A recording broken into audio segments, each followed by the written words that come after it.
Welcome. I'm Tracy Smith, and this is Here Comes the Sun, a closer look at some of the people, places, and things we bring you every weekend on Sunday morning.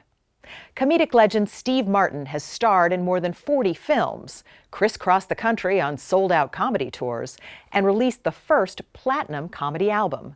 But Steve told me, before he rose in Hollywood, he didn't think he had any talent. Near the beginning of the first film, you say, "I guarantee I had no talent." Yes. None. I stand by that. Well, meaning I couldn't sing, dance, or act. Good evening and welcome. My name is Steve Martin. Steve Martin. I am a wild and crazy. So what do you think if you had no talent? What did you have? A love of show business. Later in the show, Steve Martin on his relationship with his father. In both of the films, you talk a lot about your dad and how your dad never could really give you a compliment. He had a hard time until later. Did that fuel you? No, but it didn't dissuade me. I just figure generation gap. And also, I sort of got it because I wasn't 100% perfect. You know, if you come off stage, you know there's elements that weren't working that are working. But then when success started to come, that was something my father could understand. We stay in New York for a visit to one of the city's most popular spots, Central Park. Nancy Giles met up with Christian Cooper, perhaps better known as the Central Park birder, to discuss the racially charged viral video that made him famous and the winged species he'd rather talk about. For Christian Cooper, the woods in Central Park's ramble have always been a sanctuary, and the birds who make their way here, his obsession and delight. What's that and? That's a blue jay. I like to think of it as sort of the Rihanna bird, because if you ever heard Rihanna sing Shut Up and Drive, and she says, "So if you want me, let me know, no." The bird is kind of going, Jay, Jay, Jay. That's all coming up right here on Here Comes the Sun. Steve Martin's been making stage and screen audiences laugh for over 5 decades. One of those audience members was filmmaker Morgan Neville, a fan since childhood, who convinced Martin to allow him to create a documentary about his life and career. I sat down with both Martin and Neville to learn more about their journey.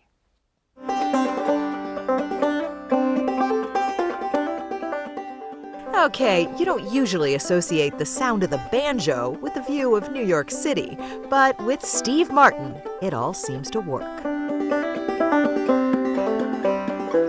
He played for us at his apartment, and to everyone there, he sounded amazing. I blew it there. You got it.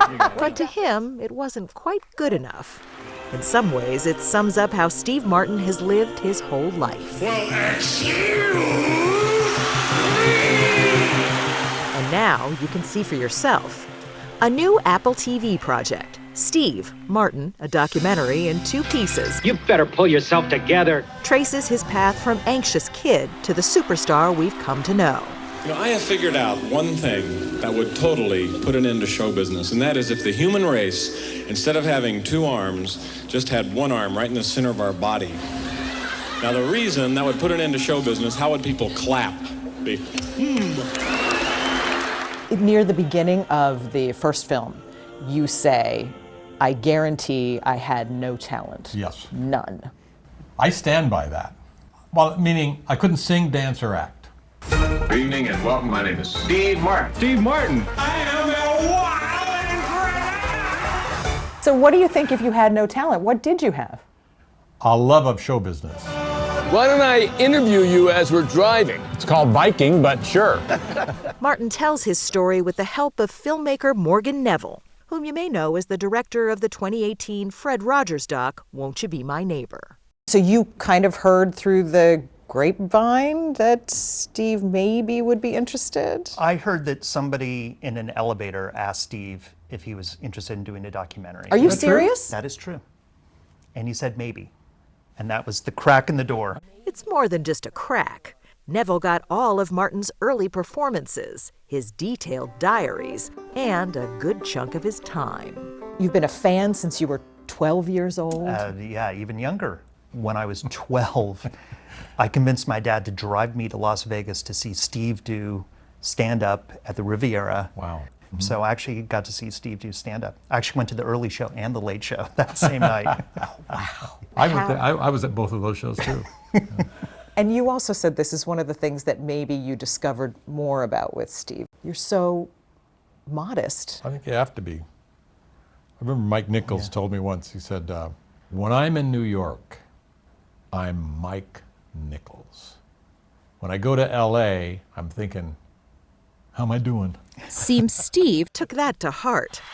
By the late 70s, Steve Martin was wildly successful beyond even his dreams. We are two wild and crazy guys. He was a fixture on Saturday Night Live. The obsequious, purple and clairvoyant. His comedy tours would sell out coast to coast. His stand-up record, Let's Get Small, was the first comedy album to go platinum. And then he left the stage. Not to give anything away, but the end of the first film is you're walking away from stand-up. Right. Why'd you walk away? I was exhausted by it, and I thought, wow, when I do stand-up, I have to go there. If I do a movie, I stay home and the movie goes there.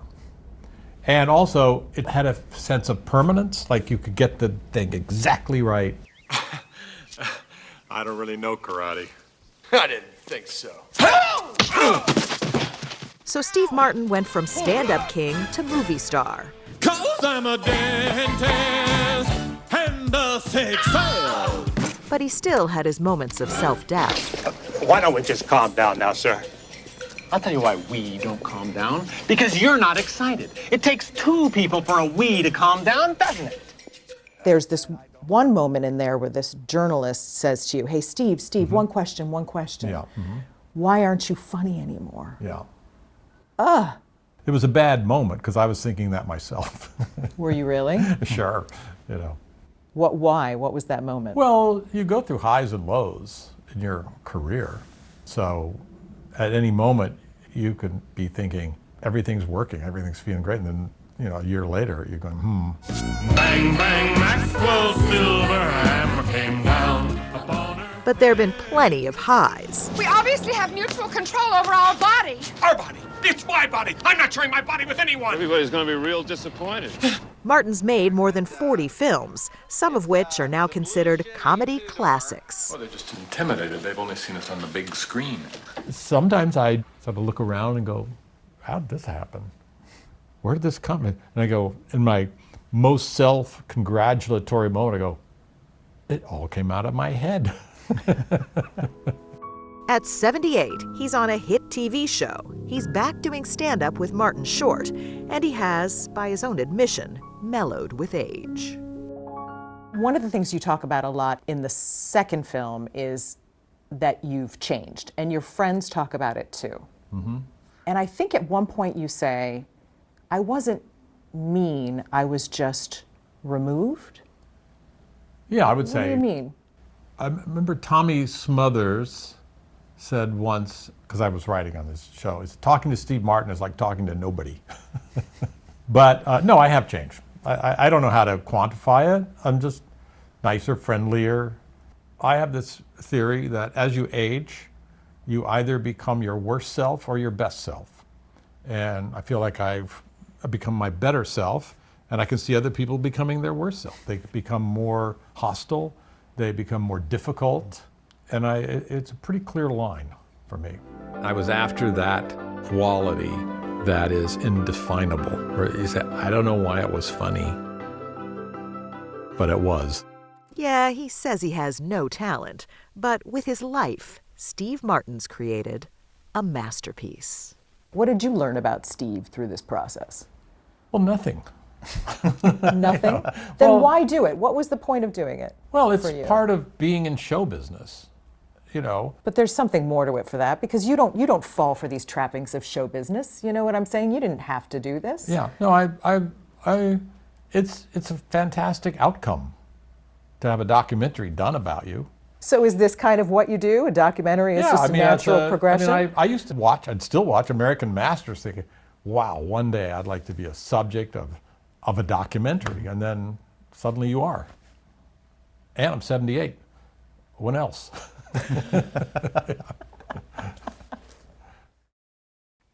Up next, an exclusive excerpt from my chat with Steve Martin and filmmaker Morgan Neville, something you can only see right here on Here Comes the Sun. Stay with us. Your father was so much fun. He was so funny and so enjoyable. And my response was, he was? As promised, here's more from my interview with Steve Martin and filmmaker Morgan Neville. So the first part is this just fascinating archaeological dig into your career in stand-up. Had you looked through, there are these tapes and notebooks, even a diary from 1975. Steve actually saved more than he thinks he saved. I mean, I did. One of the things I got out of this was a 11 terabyte hard drive with everything digitized. And I didn't know I had all this stuff, I think we scanned 5,000 things at your Jeez, house. yeah. But all the audio cassettes, because you would go in your early stand-up days and just leave a tape recorder going. Well, I would at certain times. I would. I don't know if we had those. I did it later, but I would record my show like at the Troubadour on a cassette, and then dutifully, I hated to do it, but listen to it back. And the one thing I learned was no drinking. Oh, really? Yeah. How did you learn that? Well, it'd be like second show, and I did a bit with a glass of wine, like I was a Playboy or something. And so the waitress at the Troubadour would just bring me up a glass of wine. And then I heard the tape back, and just a little bit like that. And I never do that again, and I didn't. That's great. There is a value to, even though it's painful to listen to that. Yeah, it's painful to listen back. And is it painful for you to listen to those old tapes now? I don't listen to them. It would be painful. But Morgan made you listen to some of them. Well, I had to listen on camera. Yeah, you're right. It lasted about 3 minutes. Yeah, I think I said, I can't do this. Why? It's very hard to look back. Just, because the premise is you get better. And so the further back you go, theoretically, the worse you are. And I don't know, I just don't need it. I don't know, I don't need it. In both of the films, you talk a lot about your dad and how your dad never could really give you a compliment. He had a hard time until later. Did that fuel you? No, but it didn't dissuade me. I just figure generation gap. And also, I sort of got it because I wasn't 100% perfect. If you come off stage, there's elements that weren't working, that are working. But then when success started to come, that was something my father could understand. He could put the aesthetic judgment over here, but the success, was undeniable. My mother once said to me, I was at Neiman Marcus the other day, and when they found out I was your mother, they got so excited. And I'm thinking, how'd they find out you were my mother? Because she told them. Was that nice to hear? Yeah, it was, happy for her. And I know you've talked about this in your other works. You wrote this beautiful New Yorker piece about your dad. Right. So I wonder, with this film, do you feel like it changed how you saw him or how you thought about it? Well, I had already changed how I saw him long ago. We had a good rapport as he got older. I took him out for lunch every day, and he had a sense of humor. When he died, people came to me and goes, your father was so much fun.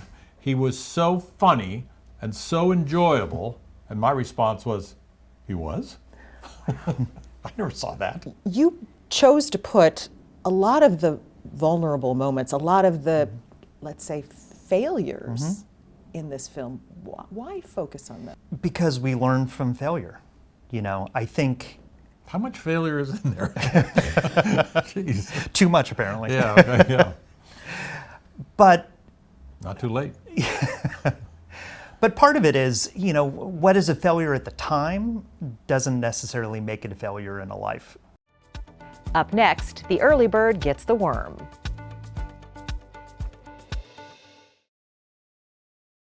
Welcome back. More than 3 years ago, birdwatcher Christian Cooper made national headlines when he recorded an interaction with a white woman who refused to leash her dog in Central Park. The viral video highlighted the undercurrent of racial bias across the country. Here's Nancy Giles. New York's Central Park is an oasis of green in one of the world's busiest cities, drawing millions of visitors from around the world, including more than 280 species of birds, many of which make this a regular stop on their annual migrations. They're passing through New York City and they see the sea of concrete and they're like, where am I gonna go? And then they see this and they're like, oh, and they all hit right there. They all hit right here. For Christian Cooper, the woods in Central Park's ramble have always been a sanctuary, and the birds who make their way here, his obsession and delight. What's that That's a blue jay. I like to think of it as sort of the Rihanna bird, because if you ever heard Rihanna sing Shut Up and Drive, and she says, so if you want me, let me know, no. The bird is kind of going, Jay, Jay, Jay. It's been more than 3 years since Christian Cooper made national news. Tonight, a white woman who wrongfully called the police on a black man in New York City's Central Park. As the black man who recorded this video when a white woman refused his request to comply with park rules and put her dog on a leash. Please don't come close to me.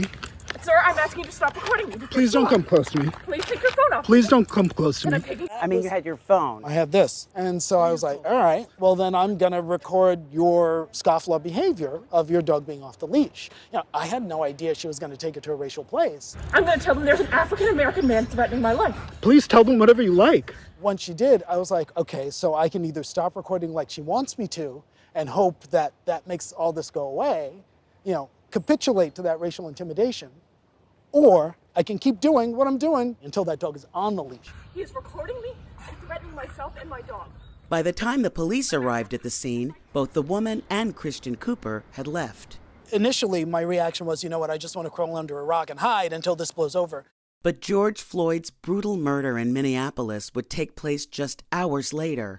And I realized that was not the proper response. Christian Cooper's video, first posted by his sister Melody, went viral.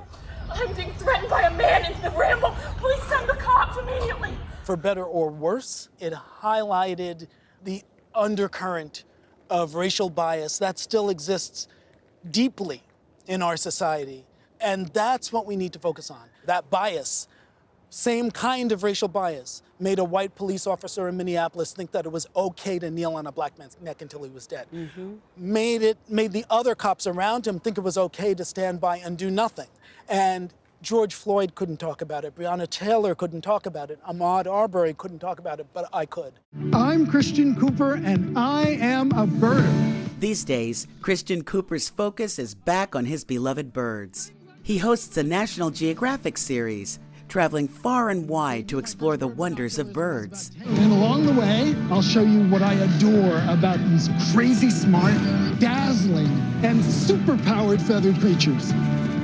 And he's written a memoir about growing up on Long Island and the existential loneliness of being a closeted gay teenager. That was a hard thing, growing up knowing that in the 1970s. Yes. I remember the kind of things kids would say to other kids. And in what can be very conservative Long Island. So it was a hard place to be. How did you cope? A lot of escapism. Part of it was getting out into nature. That was incredibly healing. Science fiction helped his imagination take flight. Oh my God, Star Wars came out at just the right time. And may I ask you, how many times did you see Star Wars? I have seen Star Wars in the theaters 41 times. And then when the first sequel came out, The Empire Strikes Back, by the second night it had opened, I had seen it 4 times. So yes, I was a little bit of an addict. What was that otherworldliness attraction about? It just opens up new possibilities that you can imagine, and that can be important, because if you can imagine something different, then maybe someday we can get there. Kirk here. Captain. He credits the TV show Star Trek, particularly Mr. Spock, with helping him keep his cool during the confrontation in Central Park. A Vulcan's mental discipline is to suppress emotion and act only rationally and logically. And that's why when she said, I'm going to tell the police that an African American man is assaulting me, you were able to just go, basically. Spock also helped him survive his childhood. Here I was, a nerdy, brainy kid, and here's a character on this TV show who's, one of the heroes of the show, and he's all about the intellect. He's all about the brains. So that was really appealing to me, to the point that I spent hours as a child in front of the mirror, going like this, trying to learn to be able to raise one eyebrow without the other. And guess what? I mastered it. You got it. Wait, do it again. You keep your eyes on the bird, and you bring the binoculars to your eyes, and then boom. The incident in Central Park has not dampened his enthusiasm for this place or for his avian friends. It's a window into the world that people don't always have.